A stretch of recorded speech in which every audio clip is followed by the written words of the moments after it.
ഇത് ഇവിടെ കൊണ്ട് അവസാനിച്ചു. ഇനി അവളെ തന്നെ ശല്യം ചെയ്ത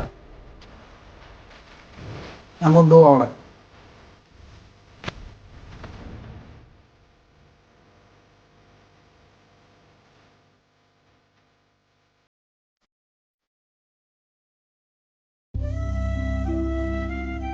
മോളെ, ഇതുവരെ സങ്കടം മാറിയില്ലേ? മക്കള് ചായ കുടിക്ക്.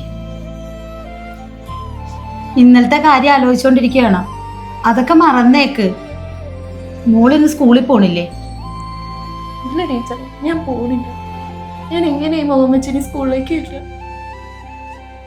അതൊന്നും പറഞ്ഞാൽ പറ്റൂല. മോള് വേഗം റെഡിയായി മിടുക്കിയായിട്ട് സ്കൂളിലേക്ക് പോയി. ഇപ്പോഴാണെങ്കിൽ ഉണ്ണി സ്കൂളിലേക്ക് പോകാൻ നിപ്പുണ്ട്. ചെല്ലുമോള്, ചെല്ലുമോളെ.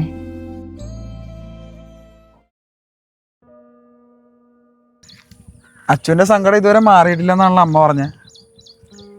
ഇന്നലത്തെ കാര്യം വിട്ടുകളയെന്നേ. അതെങ്ങനെ വിട്ടുകളയുന്ന ചേട്ടാ? സ്വന്തം അച്ഛൻ തന്നെ. പിന്നെ ഞാൻ കാരണം ഇന്നലെ ഉണ്ണിയേട്ടനും ബുദ്ധിമുട്ടായില്ലേ? എനിക്കെന്ത് ബുദ്ധിമുട്ട്? ഞാൻ എൻ്റെ അമ്മയെ മാത്രം നോക്കിയാൽ പോരാ അച്ചു. ആ അമ്മ പറഞ്ഞിട്ടാ ഇന്നലെ ഞാൻ അവിടുന്ന് കൊണ്ടുവന്നു തന്നെ. അല്ലേലും ഞാൻ ഒരു ഭാഗ്യമില്ലാത്തവളല്ലേ. ജനിച്ചപ്പോൾ തന്നെ അമ്മ മരിച്ചു. അച്ഛനാണ് ഇപ്പം ഇങ്ങനെ. എന്നെയൊന്നും ആർക്കും വേണ്ടെന്ന്. ആരാ പറഞ്ഞ അച്ഛനെ ആർക്കും വേണ്ടാന്ന്? അച്ഛനെ വേണ്ടവരിവിടെ ഉണ്ടെങ്കിലോ?